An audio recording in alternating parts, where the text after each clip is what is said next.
कहानी की शुरुआत होती है जापान में, जहां 2 लाख से ज्यादा जबरदस्त निंजाज मौजूद हैं, जो देखने में तो आम आदमियों जैसे ही लगते हैं, लेकिन असल में वो बहुत ही खतरनाक जिंदगियां जीते हैं। सुजुकी एक निचले स्टार की निंजा है जो मैगजीन एडिटर के रूप में आम लोगों के बीच रहती है। एक दिन अचानक उसे एक मैसेज आया। उसने जल्दी से अपने राइटर को अलविदा कहा और एक पुल की तरफ बढ़ी। वहां पहुंची तो उसे एक रशियन आदमी दिखाई दिया जो कि निंजास का शिकार करता है। इसी आदमी को मारने का मिशन उसे दिया गया है। उस आदमी ने सुजुकी पर गोली चलाई, जिससे बचकर सुजुकी ने अपनी हील से वार किया, जो अचानक से 2 तीखे खंजरों में बदल गई। वो आदमी जैसे तैसे बचा और अपनी बंदूक से सुजुकी पर गोलियां चलाता रहा, लेकिन सुजुकी ने बचकर कुछ निंजा स्टार्स उसकी तरफ फेंके और फिर पीछे से आकर उसके गहनों पर लात दे मारी। लेकिन फिर भी वो आदमी रुका नहीं। उस पर सुजुकी के करंट वाले डंडे का भी असर नहीं हुआ और उसने सुजुकी को जमीन पर पटक दिया। कुछ दूरी से एक दूसरा निंजा ये सब कुछ देख रहा था। इस निंजा का नाम केटो है, जो कि एक हाई रैंक निंजा है। अब वो उसे गोली मारने ही वाला था कि ऐन वक्त पर उसकी बाजू में एक टूथपिक आकर लगी। जैसे ही उसने पलट कर देखा तो एक लड़का उसकी तरफ भागता हुआ आ रहा था। ये भी एक निंजा है जिसका नाम है कुरो। कुरो ने बहुत ही आसानी से उस रशियन आदमी को हरा दिया और आखिर में चोक होल्ड करके खत्म कर दिया। उसने सुजुकी से कहा कि मैं जा रहा हूँ, आप बाकी का काम संभाल लेना। ये सुनकर सुजुकी एकदम शॉक हो गई। उसने सोचा, कैसा आदमी है ये? तुम किसी और को अपना क्रेडिट क्यों लेने दे रहे हो? जिस पर कुरो ने कहा कि इतना काम नहीं करना मुझे, मैं घर जा रहा हूँ सोने। कुरो निंजा तो बढ़िया था, लेकिन साथ ही बहुत आलसी भी, और अब वो चुपचाप वहां से चला गया।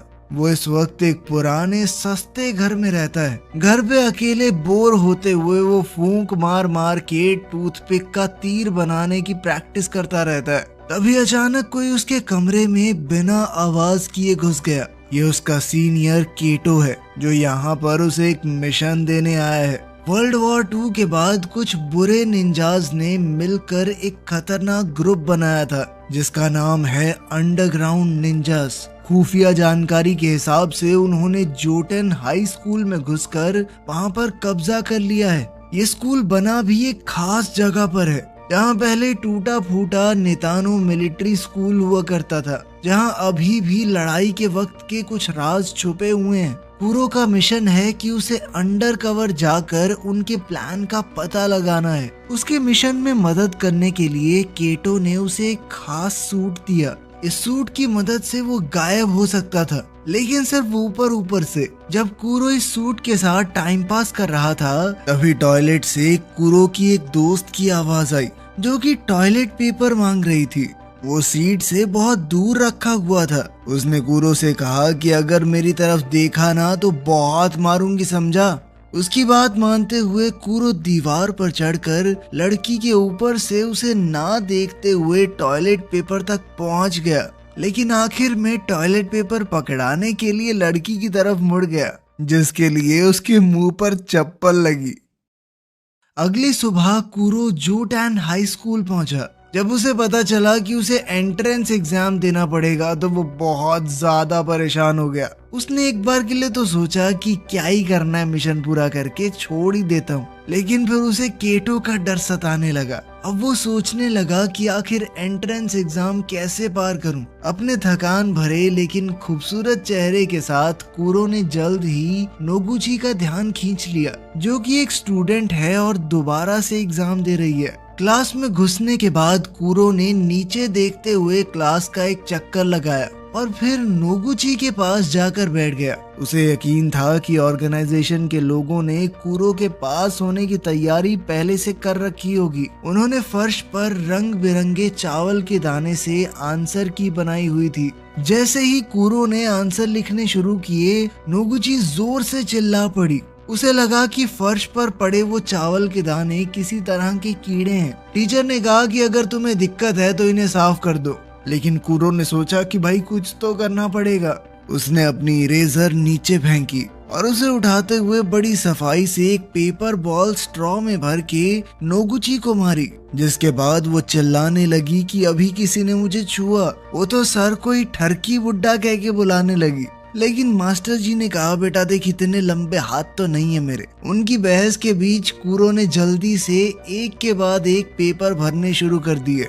लेकिन इससे पहले वो मैथ्स का पेपर कर पाता, वो टीचर नोगुची को संभालने के लिए उसकी तरफ बढ़ा और साथ ही पैर रख के वो चावल के दाने भी हिला दिए। अब कोई रास्ता था नहीं तो कुरो ने अपनी एक्टिंग की मदद ली और वहीं बैठे बैठे सुसु कर दिया। फिर उसने रोना शुरू कर दिया कि मैं तो एग्जाम के लिए इतना डर गया था कि मैंने गलती से बहुत सारा पानी पी लिया।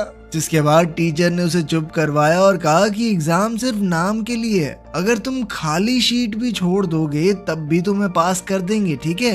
कुरो स्कूल के बारे में जानकारी हासिल करना चाहता था तो वापस जाते हुए उसने नोगुची का इंतजार किया और दोनों साथ चलकर घर जाने लगे। कुरो का घर पहले आ गया तो उसने नोगुची से कहा कि आओ कभी हमारे गरीब खाने पे। नोगुची थोड़ा हिचकिचाते हुए मान गई और दोनों उसके घर की छत पर पहुंचे। उनकी बातचीत के दौरान नोगुची ने बताया कि क्लास में कुछ शरारती बच्चे हैं, वो हो सकता है तुम्हें परेशान करें। एडा नाम का मेरा एक दोस्त है, उसे उन्होंने इतना परेशान किया कि वो क्लास आना ही छोड़ गया। साथ ही उसने बताया कि हमारे स्कूल के नीचे काफी खुफिया टनल्स हैं जो वर्ल्ड वॉर 2 के समय की एक खास मिलिट्री बेस तक जाती हैं। कुरो समझ गया कि शायद अंडरग्राउंड निंजा ग्रुप इसी मिलिट्री बेस के पीछे है। जब सूरज डूबने लगा तो नागुची ने कहा कि मुझे अब घर जाना चाहिए, लेकिन अचानक ही वो छत से फिसल कर गिर गई और उसके नीचे गिरने से पहले ही कुरो ने छलांग लगाकर उसे पकड़ लिया और नीचे गिरकर कुरो के सूट का सेफ्टी फीचर ऑन हो गया जो कि एक कुशन में बदल गया। नोगुची चिल्लाते हुए खुले मुंह के साथ ही बेहोश हो गई, जिसके बाद कुरो उसे घर छोड़ आया। उसी रात एक लुच्चा लड़का अपने ड्रोन को उसकी पड़ोसन दोस्त कवाडो के बाथरूम के पास उड़ाने की कोशिश कर रहा था, पर वो नहीं जानता था कि कुरो अपना इनविजिबल सूट पहनकर वहीं बैठा है। उसने अपने खास डंडे से लड़के को बिजली का झटका दे दिया। दरअसल ये लड़का नोगुची का दोस्त ईडा ही है। कुरो ने उसे कवाडो से माफी मांगने को कहा और अगले दिन स्कूल ले गया, ये कहकर कि डर मत, मैं तुझे बचाऊंगा, लेकिन 500 की पत्ती लगेगी हर रोज। स्कूल पहुंचते ही वो लड़के फिर से ईडा को परेशान करने लगे, लेकिन इस बार शायद उन्होंने गलत दिन चुना था क्योंकि आज कुरो भी यहाँ था। कुरो ने अपने पैर से ईडा का पैर पकड़ा और धम से उस दूसरे लड़के पर हमला करवा दिया, जिसके बाद वो लड़का दर्द से कूदने लगा। ईडा को तो समझ ही नहीं आया कि हुआ क्या और फिर कुरो पीछे की लाइन में जाकर बैठ गया। वो किताब भी नहीं लाया था, जिसके बाद साथ बैठी लड़की साटो ने उसे अपनी किताब दी, जिसके बाद नोगुची उसे जलन भरी आंखों से देखने लगी। तभी उसके चेहरे पर एक लाल रोशनी पड़ी जो कि एक लेजर लाइट है। ये दरअसल निंजास का सिग्नल है एक दूसरे से बात करने का। इसके बाद कुरो उठा और क्लास से बाहर चला गया। छत पर शियोन नाम का एक लड़का था, वो एक हाई रैंक निंजा है। उस दिन जब कुरो ने उस रशियन आदमी की छुट्टी की थी, उस दिन वो भी वहीं मौजूद था। इससे पहले वो लड़ाई में कूदता कुरो बीच में आ गया। कुरो की ही तरह वो भी स्कूल में एक अंडरकवर निंजा है, जिसका काम था ये पता लगाना कि अंडरग्राउंड निंजा ग्रुप में कौन कौन है। उन दोनों के साथ साथ एक और निंजा है जो यहाँ पर भेष बदल कर रह रहा है। वो इस वक्त स्कूल का डिसिप्लिन डायरेक्टर है। उसने कुरो को क्लास के बाद बॉयलर रूम में मिलने को कहा और फिर वहाँ से गायब हो गया। तभी कुरो ने देखा कि एडा फिर से मुसीबत में पड़ गया है। वो अपने ऊपर का शरीर गायब करके एक बक्सा मुंह पे पहनकर वहां पहुंचा और उन लड़कों में से एक ने कुरो को लात मारी ये जानने के लिए कि वो कौन है, लेकिन उल्टा वो खुद ही नीचे गिर गया। कुरो ने पहले उसकी गेम बिठाई और फिर एडा के पीछे खड़ा होकर उसके हाथ पकड़ लिए। उसने एडा के हाथ से ही दूसरे लड़के को जबरदस्त मुक्का दिया ताकि स्कूल में कुरो का नहीं एडा का नाम हो। इसके बाद कुरो बॉयलर रूम में डायरेक्टर से मिलने पहुंचा। डायरेक्टर ने अचानक पीछे से एक तलवार निकाली और कूरो पर हमला कर दिया। वो दोनों एक दूसरे को अंडरग्राउंड निंजा ग्रुप का मेंबर समझ रहे थे।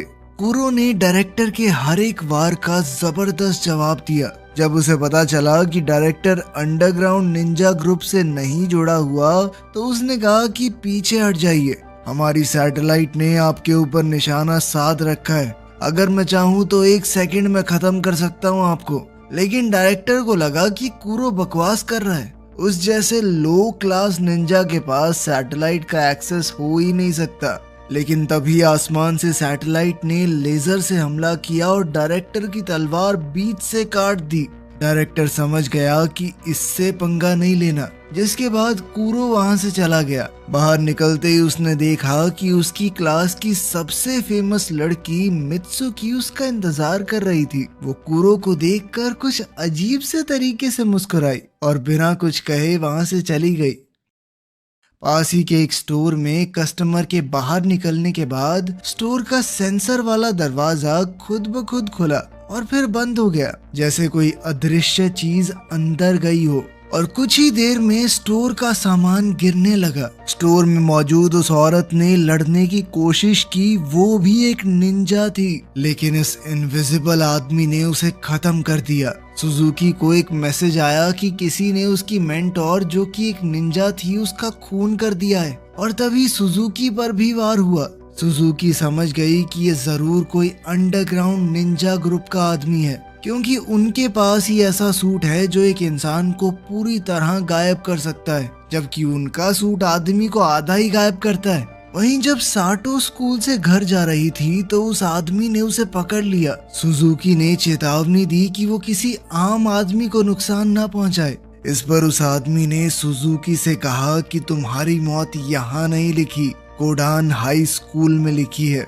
उधर नोगुची अपने कमरे में बैठी कूरो के बारे में सोच रही थी। पिछले कुछ दिनों से वो कूरो के ख्याल को अपने दिमाग से निकाल ही नहीं पा रही। वो उसके साथ एक खुशहाल जिंदगी बिताने के सपने देख रही थी, और तभी हमने देखा कि कूरो उसके बिस्तर के पास आधी रात को चुपचाप उसे घूरते हुए बैठा था। कूरो ने उसे बताया कि स्टोर में काम कर रही एक निंजा को मार दिया गया है और उसे डर है कि अंडरग्राउंड निंजा गैंग हमला करने वाली है। उनके स्कूल में बहुत ही जबरदस्त लड़ाई छिड़ने वाली है। उसने नागुची से कहा कि तुम कुछ दिनों के लिए स्कूल मत आना, ठीक है? और फिर बिना कुछ कहे कूरो खिड़की से बाहर कूदकर गायब हो गया। इसके बाद हम एक आदमी को इस तरह भागते हुए देखते हैं मानो कोई उसकी जान के पीछे पड़ा हो। अचानक एक निंजा स्टार उसका पीछा करने लगा और मौका मिलते ही उसकी टांग में जा घुसा, जिसके बाद वो आदमी गिर पड़ा।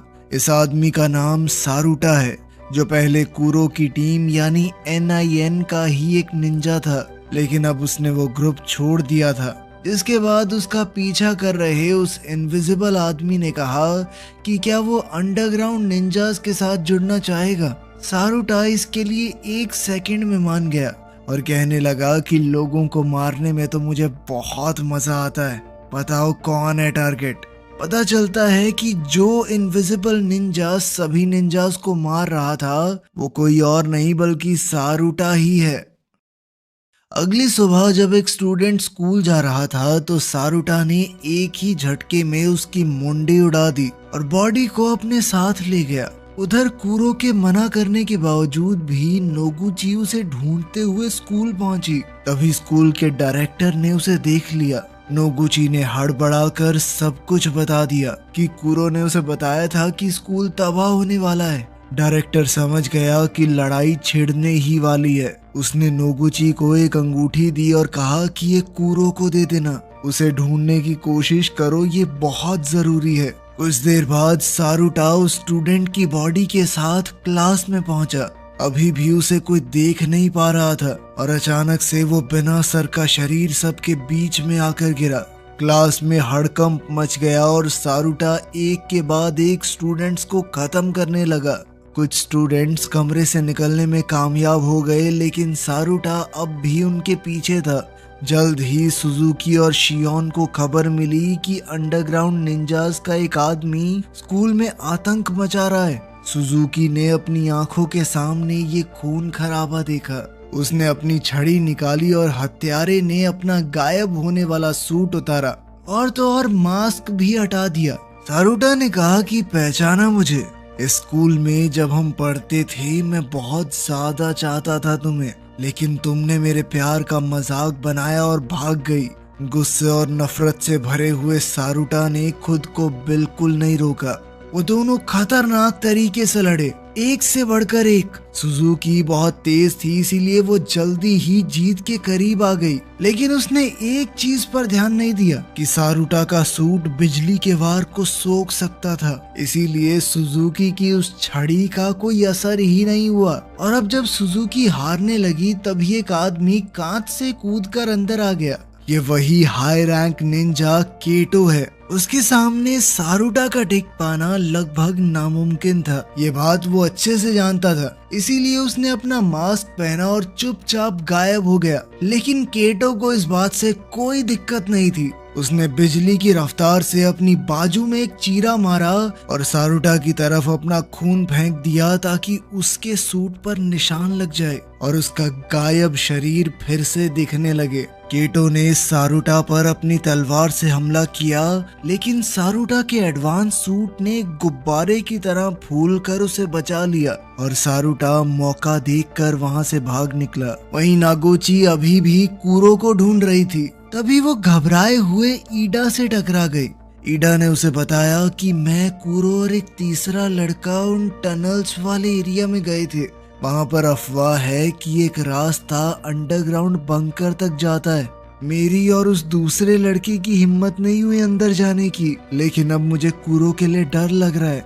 उधर कूरो को अंदर एक लड़की दिखाई दी। ये लड़की मित्सुकी है और वही है जिसने ये पूरा प्लान बनाया था। जितना कूरो ने सोचा था, मित्सुकी उससे बहुत ज्यादा ताकतवर थी। उसने मित्सुकी पर एक बम से हमला किया, लेकिन वो पल भर में उससे दूर एक दीवार पर एक उंगली से लटकी हुई थी। कूरो ने उस पर 2 हाई वोल्टेज केबल फेंकी, लेकिन उसने अपने नंगे हाथों से वो तारें पकड़ ली, मानो बिजली का उसके ऊपर कोई असर ही ना होता हो। वहीं सारुटो स्कूल में घूम रहा था, तभी उसके सामने शियोन आ खड़ा हुआ। उसने अपनी तलवार उठाई और बहुत ही ज्यादा फुर्ती के साथ सारुटा का मुकाबला करने लगा। शियोन ने बड़ी चालाकी से जमीन पर कांच बिखेर दिया, जिसके बाद उसे पता चल जा रहा था कि सारुटा है कहां पर। साथ ही उसका वो टेडी बियर भी सारुटा की लोकेशन को पिन पॉइंट करने में कामयाब हो गया। उसने सारुटा को एक दीवार से लगा दिया। अब कुछ ही पलों में सैटेलाइट के हमले से सारुटा मारा जाता, लेकिन ऐन मौके पर वो वहां से बच निकला। शियोन उसके पीछे भागा और उसने छत पर सारुटा को पकड़ लिया। शियोन ने अपनी तलवार के वार से सारुटा पर जबरदस्त हमला किया, लेकिन वहां सिर्फ सारुटा का वो सूट था और सारुटा ने पीछे से अचानक उस पर हमला बोल दिया। इस अचानक हुए हमले से शियोन ने बचने की कोशिश की, लेकिन उसकी तलवार 2 हिस्सों में टूट गई। शियोन एक बेहतर फाइटर जरूर था, लेकिन अंडरग्राउंड निंजास के हथियार ज्यादा ताकतवर थे और इस लड़ाई में उसके कंधे पर खतरनाक चोट लग गई। अब घायल और घबराए हुए शियोन के पास अपनी आधी तलवार से बचाव करने के अलावा कोई दूसरा चारा नहीं था। वो हारने ही वाला था, लेकिन तभी केटो ने वहां आकर बाजी पलट दी। उसने अपनी तलवार सारुटा के शरीर के पार करके उसका खेल खत्म कर दिया और आखिरकार शियोन की जान बच गई। वहां नीचे सुरंग में कूरो लड़ाई में हार रहा था। वो समझ गया था कि उसके लिए मित्सुकी को हराना लगभग नामुमकिन है, क्योंकि वो बहुत ज्यादा शक्तिशाली है उससे। लेकिन कूरो ये जानना चाहता था कि आखिर मित्सुकी चाहती क्या है, वो ये सब क्यों कर रही है। मित्सुकी ने आखिरकार सच बताया। उसने जानबूझकर झूठ बाहर फैलाया ताकि वो सभी निंजास को स्कूल तक ला सके, ताकि निंजास लेजर सैटेलाइट को एक्टिवेट कर दें और वो सैटेलाइट की लोकेशन का पता लगा सके। हैक किए हुए डेटा का इस्तेमाल करके इन्होंने सैटेलाइट का पता लगा भी लिया और अब उनका एक आदमी उस सैटेलाइट के पास पहुंच चुका है। उनकी एक खास सूट स्पेस में भी काम करते हैं। उधर मित्सुकी ने कूरो पर एक खतरनाक हमला किया। मित्सुकी की जबरदस्त ताकत से कुरो लगातार अपना बचाव कर रहा था, लेकिन असल में वो सिर्फ वक्त काट रहा था कि कहीं से उसके दोस्त आ जाएं और उसे बचा लें। तभी वहां नागोची ईडा के साथ आई। नागोची ने कुरो को वो अंगूठी दी जो डिसिप्लिन डायरेक्टर ने उसे कुरो को देने के लिए कहा था। उसने वो अंगूठी पहनी और उसका एंटीना ऑन किया। तभी एक ड्रोन तलवार लेकर वहां आ गया। उसने वो तलवार उठाई और पैर से मित्सुकी की तरफ धूल उड़ाई और फिर मौका देखकर वार किया। दोबारा से दोनों ने डट कर एक दूसरे का सामना किया, लेकिन कुरो समझ गया कि मित्सुकी के ऊपर सीधा वार करना बेवकूफी है।